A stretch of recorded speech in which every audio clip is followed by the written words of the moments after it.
Sampai sekarang aku akhirnya jadi kebal. Jadi siapa ada orang yang hujat, aku ketawa aja. Sekarang kayak like a princess gitu. Yang mungkin dulunya aku rasanya kayak, oh my god gila, sedih lah apa segala macam. Sekarang kayak, wow terbayarkan gitu sedihnya. Setiap aku disuruh nyanyi aku tuh nggak pernah mau. Nggak mau, karena aku selalu merasa aku tuh jelek gitu. Sampai aku mau berjilbab aja tuh yang komen tuh, Aurel mah enak, orang tuanya tuh artis, udah ada nama, terkenal. Jadi itu sebenarnya justru buat aku itu malah beban. Apa yang ada di benak kamu pada saat itu yang paling diingat banget? Yang paling diingat banget ya apa ya? Sebenarnya aku tuh memang anaknya dari dulu ketika ada masalah aku pasti selalu ingat. Jadi sebenarnya kalau ditanya apa yang semuanya aku masih ingat. Cuman ya namanya sekarang kita kan harus move on ya. Kalau kita mau terus berlarut, terus apa ya? Terus sedih, terus punya rasa kayak sebel atau kesel itu kan nggak ada habisnya ya. Jadi ya sebenarnya kalau ditanya yang aku inget ya yang kejadian semua di Ruko tuh ya, menurut aku yang sangat amat apa ya kayak pedih gitu. Jadi kayak wow. Tapi setelah kita bisa melihat sekarang seperti apa, ya itu jadi pembelajaran. Jadi pembelajaran dan sampai jadi kenangan. Iya, makanya alhamdulillah banget dapet suami yang luar biasa yang sangat apa ya memuliakan istrinya. Jadi aku rasa sekarang kayak like a princess gitu. Yang mungkin dulunya aku rasanya kayak oh my god gila, sedih lah apa segala macam. Sekarang kayak wow terbayarkan gitu sedihnya gitu. Iya jadi seneng banget lah Kak gitu. Iya pastilah, maksudnya sometimes ya kadang-kadang of course kayak sekarang kalau kita look back kita bisa melihat ya kita bisa tersenyum, kita bahkan mungkin bisa menertawakan. Wah dulu kayak gitu dulu ya, kayak gitu. dulu sampai segitunya ya gitu. Tapi kan di saat itu terjadi of course kita nggak kepikiran sama sekali. Iya. Cita-cita Aurel waktu dari kecil apa sebenarnya? Kecil itu aku cita-citanya jadi dokter. Ya maksudnya pada ya mungkin cita-cita anak kecil semua pasti kan mau jadi penyanyi. Dokter. Enggak, pertama tuh dokter. Terus dari situ aku ingat banget aku dulu pernah ikut Idola Cilik. Idola Cilik. Nah, dari situ aku mulai suka nyanyi. Mulai suka nyanyi. Terus papaku mulai ngajarin banyak maksudnya tentang musik. Terus Mimi juga mulai konser kan aku dari kecil nemenin kan. Jadi kalau Mimi ada konser, aku selalu ikut, aku ngelihat kayak wow oke. Terus papaku bilang, kamu tuh ada gift dari Allah, dari Tuhan loh. Maksudnya kamu punya suara yang bagus, kamu punya semua, maksudnya keturunan dari orang tuanya tuh udah ada gitu loh. Kamu kenapa nggak mau manfaatin punya itu? bakat, Punya bakat, juga. kenapa kamu nggak mau nyanyi? Dari situ aku mikir, oh ya oke, yaudah kita coba. Akhirnya papaku kan itu pernah buatin single duet berdua segala macem. Nah dari situ aku mulai oh ya aku kayak enjoy gitu walaupun aku tuh awalnya nggak pede Kak. Jadi dari dulu tuh setiap aku disuruh nyanyi aku tuh nggak pernah mau. Nggak mau karena aku selalu merasa aku tuh jelek gitu. Cuman karena sekarang karena pressure karena ini kan anak dari dua-duanya artis besar Indonesia. Sebenarnya itu juga salah satu pengaruh loh Kak. Jadi banyak ya yang bilang kayak Aurel mah enak, orang tuanya tuh artis, udah ada nama, terkenal. Jadi itu sebenarnya justru buat aku itu malah beban. Karena aku merasa ketika suatu hal yang aku buat itu dijadiin kayak paling nanti juga itu yang terkenal gara-gara orang tuanya bagus, bisa ininya banyak apa segala macam. Jadi aku rasa kayak kalau aku buat sesuatu tuh kayak kesannya kayak nggak ada yang menghargai gitu loh orang-orang di luar sana gitu. Karena mereka nggak berpikir it's because of you, but it's because of your parents kan. Nah, jadi aku ngerasa kayak pertama aku sempat pernah di masa yang kayak kayak gue percuma deh kalau buat ini bikin itu gitu. Cuman karena disupport terus sama keluarga sama suami tuh selalu disupport, dari itu aku langsung kayak oke, udah harus bisa nih menjadi Aurel gitu. Padahal sebenarnya mah kalau punya bebannya ada plus minusnya. Plusnya mungkin enak jadi terkenal. Minusnya apapun yang kita buat jadinya kayak percuma gitu. Karena selalu berada di seakan-akan berada di bayang-bayangnya mereka. Ya sekarang kan gini kayak kakak tadi sebut Aureli Hermansyah. Nah pasti orang langsung kayak anaknya Anang gitu. Itu kan maksud aku jadi kayak gimana gitu loh. Cuman kita nggak bisa pungkirin ya emang bener ya anaknya. Cuman kadang ya jadinya ya Ya, tapi sometimes hidup seperti itu ya. Sometimes kadang-kadang kan orang melihat, wah ini berkat nih gitu kan. Tapi sebenarnya di balik berkat bisa jadi itu beban ya kan. Dan sebaliknya orang melihat, wah ini beban nih sebenarnya seperti ini. Tapi sebenarnya di balik beban itu ada berkat. Ada berkat, jadi sebenarnya tergantung dia bagaimana kita pintar-pintar mau melihat dan menginterpretasi itu aja kan. Ya mau dibilang beban silakan, mau dibilang berkat silakan. Yang penting kita menjalaninya ya dengan sukacita, selalu diambil sisi positifnya. Gitu, oke. Nah, tapi ada satu hal yang menarik nih, karena kalau aku lihat dari Aurel ya, kayaknya memang dari sejak kecil, mungkin karena orang tua public figure dan kamunya kan juga pasti terbawa di mata pasti menyorot ke kamu juga ya kan. Jadi pasti banyak orang-orang yang selalu memberikan komentar-komentar. Banyak. Iya kan? Komentar buruk. Iya, karena kan gimana pendapat kamu terhadap sebuah kalimat yang mengatakan bahwa ya hidup itu kan Tuhan yang ngasih, kita yang jalanin, orang lain yang komentarin. Betul. Iya, terus bagaimana kamu bisa menanggepin semua itu? Netizen. Dari sejak remaja kan, dari sejak kamu berkarir di nyanyi. Aku inget banget pertama kali aku dibully itu gara-gara zaman dulu Twitter kan lagi hits banget tuh, zaman aku SD atau SMP gitu.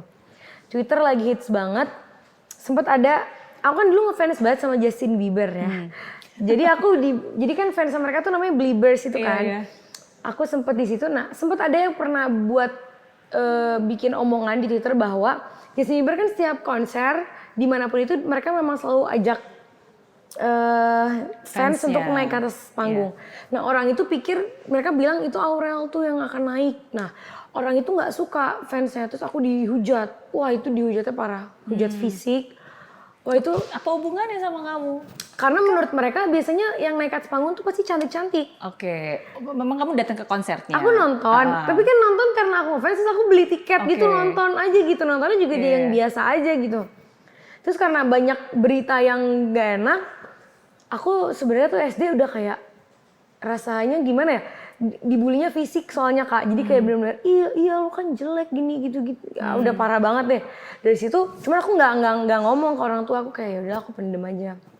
Nah ada beberapa bulan hilang, aku dari gendut aku kurus, namanya diet kan, SMP SMA tuh kurus. Nah mulai itu dihujat lagi, Aurel operasi. Jadi gemuk dihujat, kurus pun juga dihujat. Aurel operasi nih, mukanya dioperasi, badannya dioperasi, hidungnya semua segala macem. Sampai akhirnya teman-teman aku di sekolah pun sampai bertanya-tanya, emang lo beneran operasi gitu kan. Sebenarnya mungkin bagi mereka itu biasa ya nanya gitu, cuman kan kita ngerasanya kayak, ih kok gini sih, gue kurus dibilang operasi, gue gendut dikatain gendut, gembrot, coba kan langsung kayak apa ya maunya. Nah udah setelah itu mungkin karena perubahan transformasi yang begitu drastis tapi maksudnya nggak harus dong bilang operasi segala macem. Nah terus ya udah habis itu ya nikah juga dihujat lagi, jadi emang susah sih ya. Cuman aku selalu inget ya kan kita punya 2 tangan, nggak mungkin kan nutup semua mulut yang ada di muka bumi ini, jadi lebih baik tutup telinga aja. Betul. Jadi ketika ada yang ngomong apa udah bodo amat. Sampai sekarang aku akhirnya jadi kebal. Jadi siapa ada orang yang hujat, aku ketawa aja. Bodo amat. Cuma mungkin lagi hamil, lebih sensitif. Tapi itu selalu dibaca nggak sih sebenarnya? Atau waktu sebelum hamil baca. Pas hamil aku sempet baca, jadinya ngaruh kan. Terus si abang tantenya marah, dia bilang kamu nggak boleh baca-baca gini, kamu nanti stres. Sempet handphone aku diambil, dihapus semuanya. Instagram dihapus, WhatsApp dihapus semua, nggak megang handphone seminggu. Tapi hidupnya jadi kayak enak gitu, kayak wow ternyata enak juga ya kayak gini. Kalau lagi stres ya tinggal nggak usah lihat handphone aja gitu. Terus akhirnya kata dia udah makanya udah. So bilang udah aku nggak lihat lagi, balikin handphone. Akhirnya dibalikin, nah sampai sekarang keterusan udah nggak pernah baca komen. Which is good, maksudnya itu satu hal yang sangat baik sih. Maksudnya kalau kita aja pakai masker gitu supaya kita memfilter apa yang masuk ke dalam hidung kita, makanan kita, ya definitely kita juga harus bisa memfilter apa yang masuk ke pikiran kita kan. Parah karena waktu kemarin tuh waktu lagi hamil emang ketika dihujat, apalagi waktu aku keguguran, itu aja ya, keguguran aja dihujat. Dibilang katanya settingan. Kamu tahu kayak gila ya? Masa gue lagi duka gini di setting gitu loh. Jadi kayak dari situ akhirnya ya udah nggak megang handphone dulu lah. Daripada stres bener. Iya. Tapi mungkin apakah itu salah satu dalam tanda kutip konsekuensi, karena kan ketika kamu jadi public figure dan apalagi kan semua hal, bukan nggak semua sih sebenarnya, tapi kan banyak hal di hidup kamu yang juga kamu update ke followers ya, sehingga ya of course namanya juga orang pasti kan ada yang peduli. Konsekuensinya sih bener ya. Dan ada yang saking pedulinya sometimes kadang-kadang yang mereka terlalu peduli dan sometimes membuat asumsi sendiri. Biasanya mereka terlalu peduli terus jadi ngatur, setelah ngatur kita tidak menuruti, terus mereka jadi asumsi jadinya kayak tuh kan nggak denger, itu jadinya panjang lagi gitu. Bagaimana cara kamu bisa menjaga dan make sure gitu, maksudnya yang mana yang batasan, karena again I understand karena sebagai public figure kan pasti tetap connectivity kamu kan juga harus tetap relevan ke mereka juga kan. Iya sih, apalagi kan sekarang aku nikah sama YouTuber yang dimana ya kita kayak kita udah milik masyarakat. Jadi apapun ya pasti kan kita abadiin lah. Ya kalau misalnya nggak suka ya tinggal nggak usah nonton gitu. Sebenarnya gampang kan. Cuman ya memang konsekuensinya susah sih. Jadi ya sekarang gimana caranya memfilter ya, sekarang aku udah nggak pernah buka DM lagi, komen. Aku nggak pernah matiin komen ya. Jadi aku tetap buka aja. Cuman aku udah nggak mau baca gitu. Cuman alhamdulillah dengan aku nggak baca tuh jadi fresh aja gitu loh. Jadi kayak ya udah berarti memang sebenarnya salahku juga mungkin ya, dulu suka bacain komen. Aku tetap jadi diri aku sendiri walaupun mungkin banyak juga yang ini harusnya gini. Banyak lah yang ngatur gitu. Cuman sekarang aku kayak ya udahlah, udah bodo amat. Sampai aku mau berjilbab aja tuh yang komen tuh ini kan sebenarnya perubahan yang baik. Tapi kalau orang mandangnya buruk tetap jadi buruk. Ada yang memandang buruk? Ada. Ada. Mungkin bisa diceritain dulu nih bagaimana proses transformasinya dan memutuskan untuk akhirnya berhijab. Jadi memang dari tahun lalu itu, jadi pas tahun lalu kan bulan puasa tuh sebenarnya kita udah lockdown ya, sempat lockdown kan di sini. Nah, aku sempet nyoba pakai jilbab. Tuh aku coba pakai jilbab selama 1 bulan. Jadi aku waktu itu ngomong di Instagram, guys aku mau coba nih mau pakai jilbab selama 1 bulan, doain ya gitu. Jadi selama bulan puasa full gitu. Terus pertama aku tuh memang dari dulu, aku pernah sempat berapa tahun yang lalu aku umroh, tuh aku tuh nyaman gitu pakai jilbab. Kan ada kadang orang yang ngerasa kayak, aduh kayak panas deh gitu. Cuman aku ngerasa kayak I'm fine gitu, good gitu. Terus cuma mungkin ya lingkungan aku tuh masih belum mendukung, kayak dari teman-teman tuh masih gimana sih, aku masih sekolah, terus kayak teman-teman kayak udah lah Rel, ntar aja gitu. Dan masih muda juga kan? Iya masih muda gitu. Terus akhirnya aku nikah. Memang orang tuh banyak yang bilang, ini orang pakai jilbab disuruh ya sama suaminya. Padahal dia sama sekali nggak dinyuruh. Jadi ketika kita nikah, itu aku juga nggak langsung jilbab. Abis nikah kan bulan puasa tuh. Bulan puasa aku pakai jilbab tuh sekali. Terus suamiku langsung bilang, kamu cantik deh. Nah kita kan sebagai wanita nih kalau dipuji sama ya mungkin pacar atau suami dibilang cantik, kita langsung kayak wow gitu loh ya kan. Sedangkan dari dulu aku kalau mau berjilbab tuh belum ada yang mendukung gitu. Even waktu itu deket sama Atta juga, cuman kan belum yang menikah gitu loh. Jadi sebenarnya kalau dia bilang gitu aku masih kayak oh iya makasih. Nah sekarang aku rasa oh iya. Terus kata dia ya udah kamu mau pakai ya silakan, kalau enggak juga nggak apa-apa, aku nggak maksa ya, aku cuma bilang kamu cantik. Aku bilang ya udah aku mau pakai dulu aja gitu. Berjalan waktu seminggu, 2 minggu, 3 minggu, terus keterusan sampai sekarang gitu. Dan ya alhamdulillah didukung banget gitu. Jadi aku ngerasa ya udah memang insya Allah perubahannya juga kan ke yang baik. Jadi nggak akan merugikan siapapun juga, malah kan bagus gitu. Jadi betul, dan menjadi inspirasi juga buat anak-anak muda lainnya yang mungkin awalnya mikir gitu kan. Ya aku juga mikir sih Kak, kayak bingung gitu, kayak pertama pakai jilbab kayak aku kalau pakai jilbab ini outfitnya gimana ya. Sedangkan aku dulu anak muda ya, pakai tank top, pakai celana pendek, pakai dress apa ketat. Terus aku tidak berjilbab, bingung tuh. Aduh, aku pakai baju gimana ya? Untung suami aku kan adiknya ada banyak, yang cewek-ceweknya banyak. Nah, dia ajarin aku. Jadi abis itu aku diajak ke toko baju, dia bilang nih pakai baju itu yang kayak gini. Jadi di mix and match sama dia. Sampai sekarang keterusan. Jadi kadang kita kalau belanja baju, dia yang belanjain untuk kayak nih baju untuk jilbab tuh yang kayak gini gitu. Masih tetap bisa berekspresi dan bereksplorasi. Betul, kan? Tetap bisa fashionable. Bisa keren gitu loh. Kalau misalnya bajunya yang ketek gitu bisa tinggal kita pakai daleman gitu. Jadi sebenarnya ya ternyata nggak sesusah itu loh kalau kita mau berjilbab gitu. Jadi aku banyak belajar lah gitu, dan teman-teman alhamdulillah banyak yang terinspirasi. Jadi aku juga ngerasa wow, seneng banget gitu. Iya, betul. Karena ya again, maksudnya at the end of the day kan orang lebih mengikuti apa yang mereka lihat kan, Betul. daripada apa yang dikatakan. Jadi kalau misalnya dia ngeliat, oh wow, ternyata dia juga bisa, dan itu menginspirasi dan menggerakkan dia juga. Gitu, Teman-teman untuk aku do aja the sampai same kaget. thing. Teman-teman sahabat aku SMA tuh sampai kaget karena ya zaman dulu siapa sih Nggak yang kebayang ya Aurel. Iya, Kayak Aurel, seorang Aurel yang tau lah pakaiannya mini-mini gitu ya, terus tiba-tiba berubah gitu. Sama temanku bilang kayak gila sih, tapi lo hebat sih Rel. Maksudnya berarti kan kalau kita berubah ke yang lebih baik berarti kita menikah dengan orang yang tepat gitu kan. Jadi aku rasa kayak aku percaya kayak berarti aku menikah dengan orang yang tepat, bisa berubah aku jadi yang menjadi lebih baik gitu. Iya, ya karena ya itu misalnya dengan siapa kita menikah tuh penting banget sih. Iya kan Kak, bener ya? banget. Kalau misalnya kita pas, karena kayak dari pacaran tuh juga kalau misalnya kita pacaran sama orang yang salah, pasti kan kita jadinya jadi buruk ya. Exactly. Terus kalau kita pacaran ketemu cowok yang benar, pasti harusnya jalannya jadi benar, jadi bisa jadi lebih serius, bisa apa. Nah makanya aku alhamdulillah banget ketemu sama Bang Atta. Amin. Makanya kalau aku kan bilang istilahnya tuh better half. Kalau orang luar negeri kan bilangnya my better half gitu kan, my better half. Ya kenapa dibilang better half ya because of that half I become better gitu. Betul. Jadi dua-duanya sama-sama lebih baik. Jadi baik ya. Benar. Tapi tadi kamu bilang bahkan kamu lagi berhijab pun banyak yang berprasangka buruk dan negatif. Iya.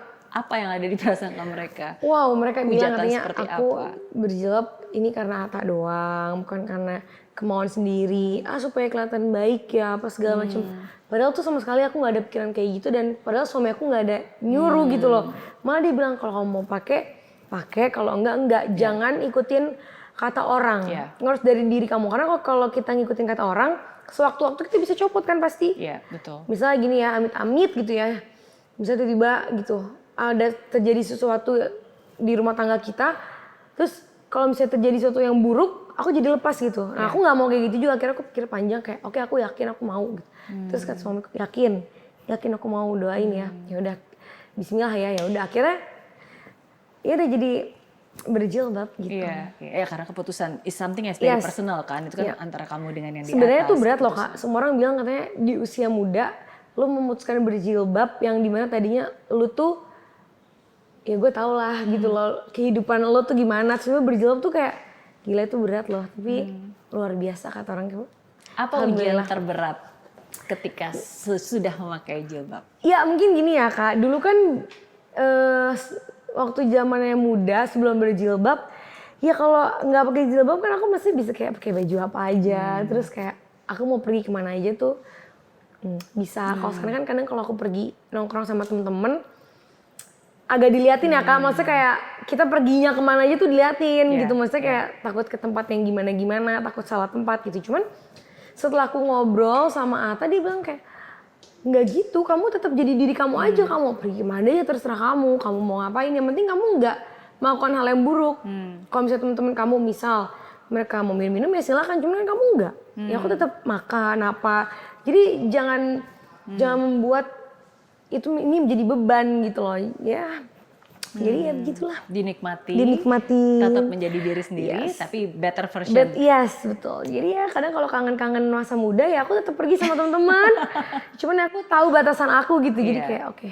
Terus sekarang aku udah jadi istri, apa-apa aku pasti harus izin dulu, nggak mungkin main ambil keputusan sendiri kayak gitu. Betul. Ya again seperti saya bilang, maksudnya satu hal yang aku salut banget sebenarnya dengan Aurel, di usia kamu yang sangat muda, udah banyak banget pengalaman hidup, tapi saya selalu percaya bahwa setiap pengalaman ya pasti kan ada cerita dan juga pembelajaran gitu. Aku nggak punya teman-teman aku cuman orang-orang anak-anak belakang rumah aku. Jadi itu aku tuh waktu kecil naik sepeda terus ke kampung belakang, aku main di kali. Tadinya aku nggak suka sama Atta. Masa? Iya, nggak kayak apa sih Atta? Apanya yang nggak suka?